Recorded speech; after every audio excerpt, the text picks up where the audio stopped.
All week the sun had dissipated behind the same horizon. All week the sun had shone over the same house. All week the sun had illuminated the same disparate little patch of land. I had waited all week for her to come back home. She never did. Failing that, I looked for her. Cast aside was my terror, my guilt, and my shame. What was left in its place was a shaky, self-deceptive sense of optimism. Before you lambast me for not looking hard enough, it's difficult to find something that, by all accounts, never existed. I'll say before you go any further, and if you haven't already, please read my first posts. Be warned, however, that they won't answer much, and I doubt anything can or even will. You know, I still wake some nights and hope to see her in the usual spot at the foot of my bed. That hope is starting to wane. Following my fruitless search, I called my parents to explain to them the situation, and according to them, we've never had a dog. What am I to think? That I'm making all this up? A few days following this, I came to the conclusion that locking myself in my house, leaving all texts, calls, and emails unread, browsing the internet forums in search of similar experiences, simply wouldn't help. For the first time in what felt like forever, I crept from my room and tried to uphold the basic facade of normalcy. The resonant hum of the kettle filled the house. I had decided making a tea was the best course of action. Idly, I flicked through my mail, which had accumulated in a haphazard pile by the front door. It had been all the usual stuff, the odd letter, a magazine, and a few cards, but what had really caught my eye was a poster. Bold red font at the top had declared, "Missing," and at the bottom was a paragraph vaguely describing a dog. It had been the picture, though. That was what really got to me. Captured in blurry monochrome was lyric. It had made good kindling. Let me ask you something. Have you ever felt hungry and opened your fridge, only to be disappointed as to the contents? Have you ever, following that, slammed the door shut in frustration before pulling it open once again in hope of a new result? Have you ever, after all of that, ever seen the inside of your fridge change? No, I guarantee you haven't. Events such as those affecting my fridge were becoming more and more calming, alarmingly so. The onset had been so minor I felt embarrassed even mentioning it. First, it had been my mysteriously unlocked phone shifting an inch or two as I slept. Then it had been doors, previously shut, standing wide open when I woke. On a few occasions, my car keys, usually thrown into a dish in the kitchen, appeared under my pillow. Now, on their own, these incidents may seem harmless, mildly infuriating at most, but within context, they're undeniably sinister. And by the time I managed to convince myself to leave my home, it had been nearly 2 weeks since Lyric disappeared. Now it was time, and for good reason. 2 weeks alone is a long time to mull things over here. Your mind wanders in that kind of silence and solitude. I had felt strange pangs of nostalgia, thoughts of that night in the woods all those years ago, and of Josh and Richard, filled my every waking moment. I had missed them, I suppose. So from the deepest recesses of my memory in my old computer, I dug up 2 emails. To each of them, I sent a single message. Only Josh replied. What follows is the email I sent him. Hi, Josh. I know this is slightly out of the blue, but just how have you been, man? To be honest, I'm sorry I never reached out sooner. I suppose I apologize for my laziness. What have you been up to? I know you mentioned something about getting into your desired college last we spoke. How'd that turn out? Personally, I got through college and have been doing a uni course for the last few months. I'm currently renting this shit little farmhouse nearby. It's not quite Richard's countryside getaway, lol. Anyway, we should really meet up sometime. Even just to talk. Coffee shop meetup in the old spot? Drop me an email if you fancy it. I've really missed you, Josh. Take care of yourself, and I hope to hear from you soon. I had barely leaned back in my chair when the computer pinged to signify incoming mail. The response was tantalizingly brief, to say the least. We should meet up in person, I mean. Are you free this coming Tuesday? I thought it over for a few minutes and replied to him. We set a time to meet. During the days that followed, the strange abnormalities in my home worsened in both frequency and scope. Rooms had begun to rearrange their layouts. After the first few times, I gave up putting the furniture back. Screams, shouts, cries, grunts, groans, hums, and whistles, seemingly from no source, filled the house, more often than not. Then there was the constant clutter. Drawers and cupboards turned inside out, their contents laid bare across the floor in neat, ordered rows. It was the sublimity and perfection of it all that bothered me the most. The vibrant chirping of the dawn chorus on Tuesday signaled a second full night without sleep. Strangely, in that time, not a thing had stirred within the house. Wearily, I pulled myself from the sofa and lurched towards the bathroom in an attempt to tidy myself. I staggered through the door and looked into the mirror. My reflection was alien to me. It was twisted, skin sagged into my eyes in grotesque purple bags. My face was pinched and gaunt. Slick with grease was my hair after days of being unwashed, and my eyes, they were so hollow. It took me nearly half an hour to come to terms with the fact that the emaciated husk in the mirror was me. I showered and threw on some fairly clean clothes. My reflection looked marginally better, enough so I could pass myself off as just really stressed over exams. Not that I'd been to uni in 2 weeks, feigning a family emergency to keep the professors off my back.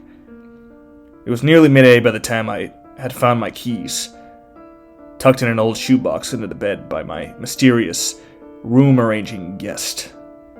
I was exceptionally late. I peeled down the drive in my beat-up Fiesta and nigh on-ran every red light on my way into town. The town was busy and parking sparse. I eventually found a spot leaving me with a 10-minute walk to the coffee shop. After a few minutes of walking, I became filled with impending dread, a feeling that I should turn back. Fight or flight?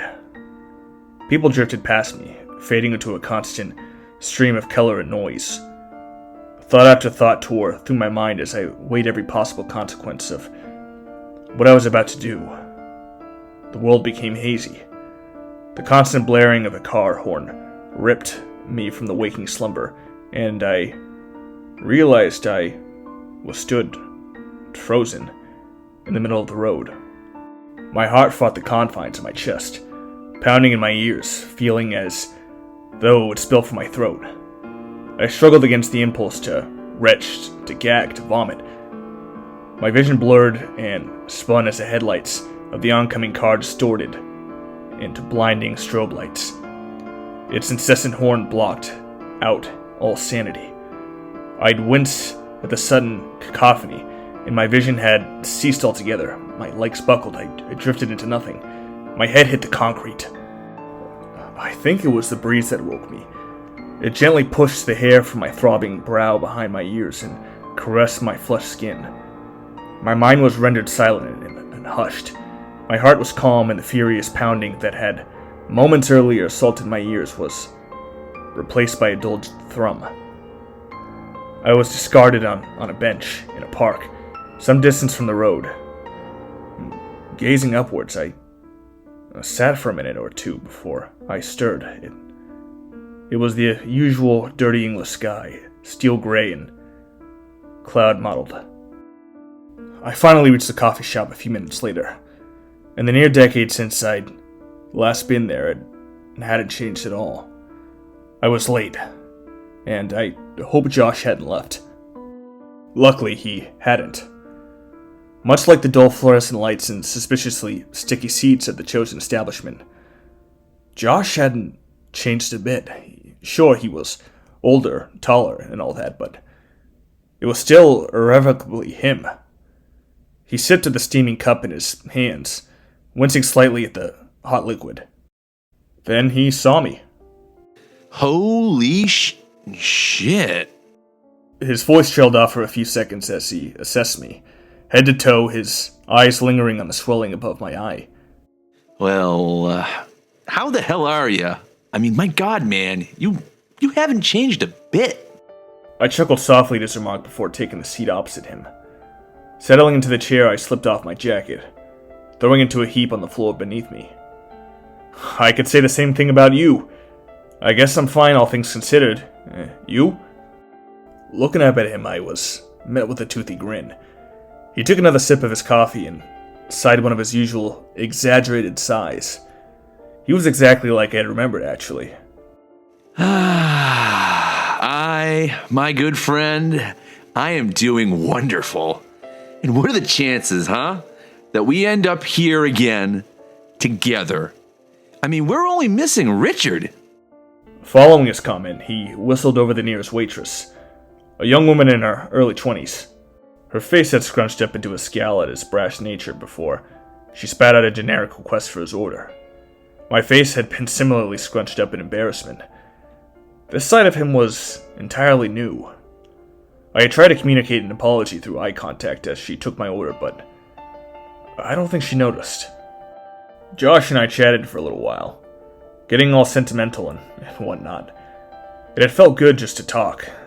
As our drinks arrived, he had started on the subject of life after college. Yeah, so following the failure of all of my courses, I ended up getting a small job in town. It pays pretty well, but, I mean, it's no career. I'm still working on that. Josh had reclined into his chair and gazed out of the misty glass to the street. He looked kind of dejected for a moment, and I decided to interject to keep spirits high. Richard, though, you hear from him after high school? 'Cause I certainly didn't. Completely ignored any attempts from me to keep contact. My words hung in the fresh silence for a moment or two before Josh responded. Yeah, he did the same to me. You reckon he still lives with his parents? At the old farmhouse. That had actually been a good point indeed. I'd never actually attempted to visit him. Okay, you reckon we should pay him a visit? I sent the both of you an email and, well, it was only you who responded. Which means he either ignored me or, well, this isn't his email anymore. I took a sip of the coffee. It was far too hot to drink, and I spat and sputtered the mouthful down my coat. Much to Josh's amusement, he'd taken a sip of his own coffee before responding. You know what? I think we should. It's about time we had a reunion. It's been far, far too long. Nodding at his words, I placed my mug back on the table and gingerly prodded at my teeth with my burnt tongue. Finally, I spoke. If we can't reunite as a three, we'll have to make do between the two of us. I mentioned I'm renting.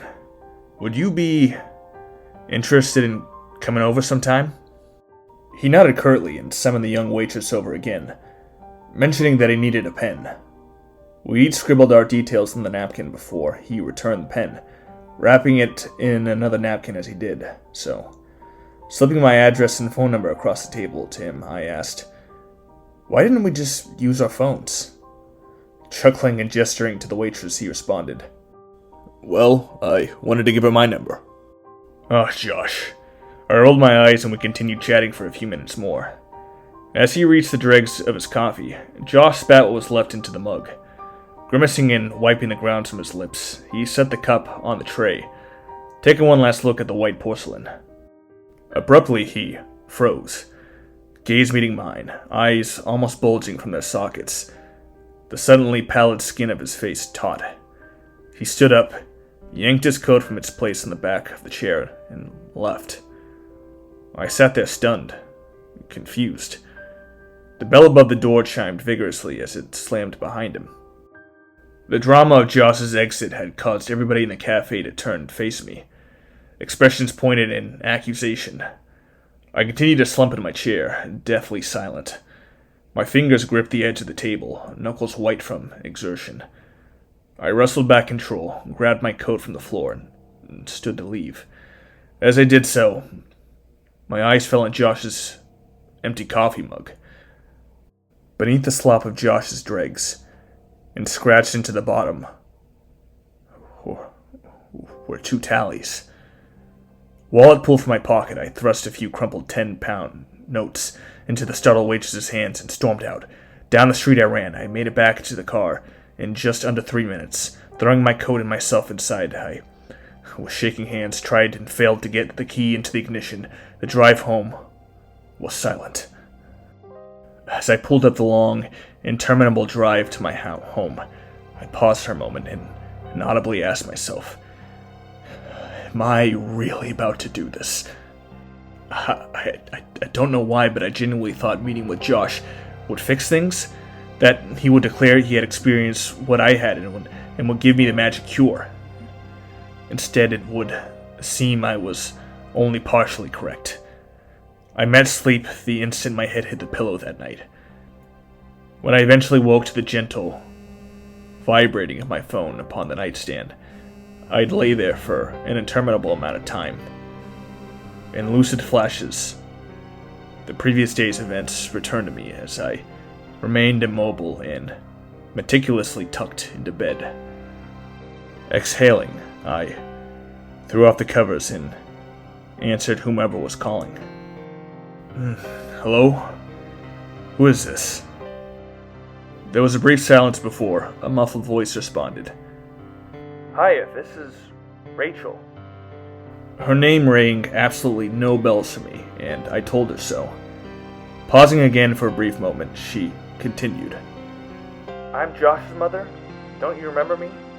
Anyway, I hate to bother you this late, but Josh never came home tonight. He said he'd gone to meet you. Coughing nervously, I tried to articulate a response. Yeah, we met at that little coffee shop in town. Now that I think of it, he did leave in a bit of a hurry. I tried calling him, but he never answered. There was no sense in lying to her. Oh, okay then. Well, if you don't know anything else, I'll have to keep asking around. Thank you for your time. The call went dead. My mind raced as I pondered where he was. Had he done something stupid? Had he gotten into an accident? Was he hurt? Dead? I dragged myself down the frigid stairs. The house was deathly cold. Grimacing as the hardwood pinched at my bare feet, I stumbled into the kitchen, rubbing the sleep from my eyes. Soon acclimating to the darkness, I ran myself a water to soothe the pounding in my head. I had taken a few sips and held the cool glass to my bruised brow before letting out a sigh. Then something sighed back. He stared at me through the agape window. Josh? What the fuck are you doing? Liquid, amidst shattered glass, began to pool around my feet. He didn't react. Edging my way towards the door, I shouted again. Hey man, this isn't funny. Desperately fumbling with the light switch, I caught his gaze. Its gaze. That thing wasn't Josh. It simply couldn't have been. Eyes, or lack thereof, bore into me. No more than bottomless pits chiseled into its emaciated visage. Get the fuck off my property! My quivering voice betrayed any semblance of confidence, and it knew it. Head far too heavy upon its neck, it twitched and jerked to keep eye contact with me. I should have run, screamed, thrown something, died on the spot, and yet I stood there like an idiot, utterly transfixed. The more I gazed upon its shifting form, the more and more I saw. Pushing through its skin, writhing against its mortal confines, spilling through the seams. From the bunched and bloody mess outstretched a single wiry appendage. It had too many fingers, too many elbows, too much of everything. Shifting and readjusting, and with infinitely tender care, it pushed the window shut.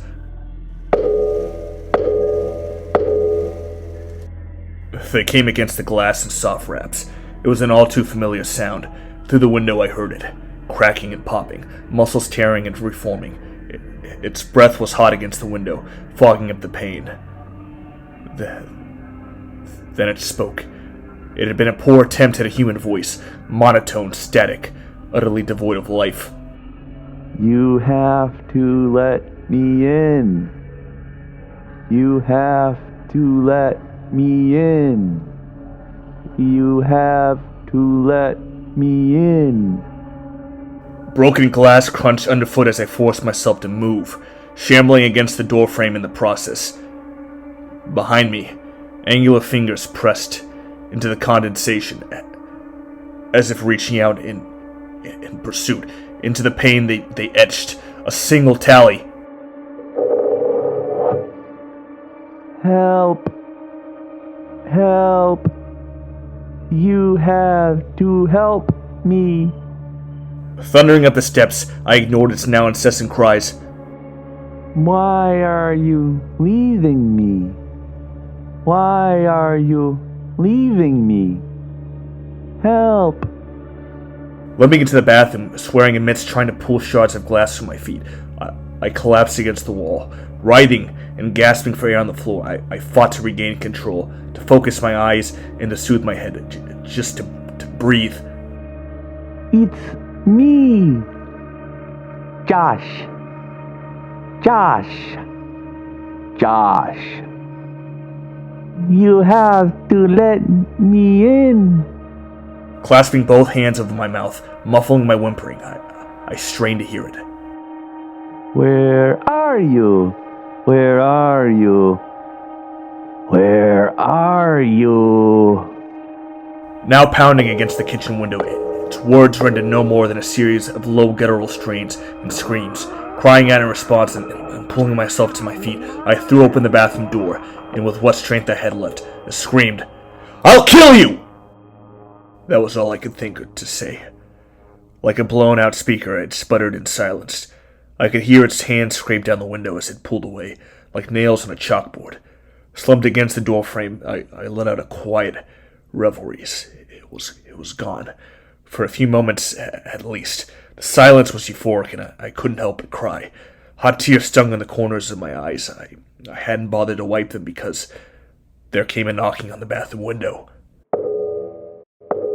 It spoke softly, like a mother consoling a child.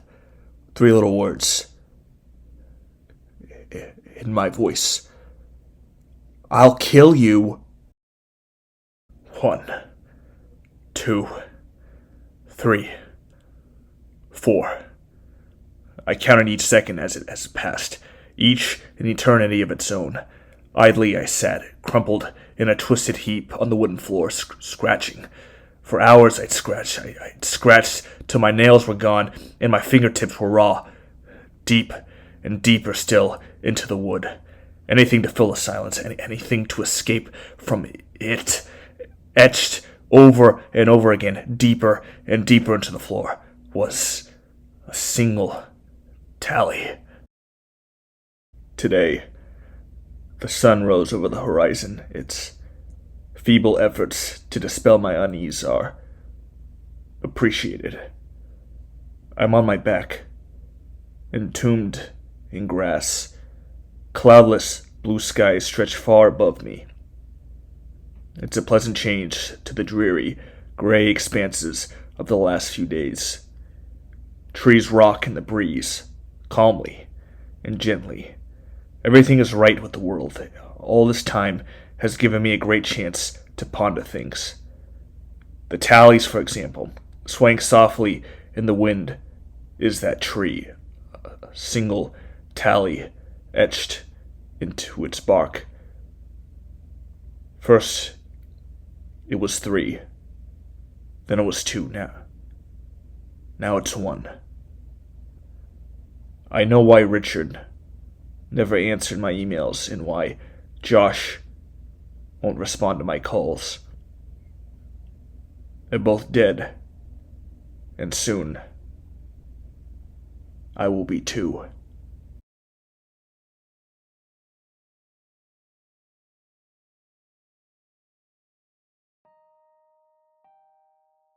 Hey everybody, I hope you're all having a great day so far. Just got a few announcements before I close up this video. First off, we hit 200 subs. I'm super excited. I honestly didn't think I'd get this far so fast, so to anyone who's subbed and watched my videos, I very much appreciate all the likes, comments. Just thank you for watching. I'm very appreciative. As a way to celebrate, I'm going to have 3 videos coming out this week. I have one today, the long-awaited part 3 of this series of Something in the Woods with Us at Night. I'm very happy to finally get to the 3rd part.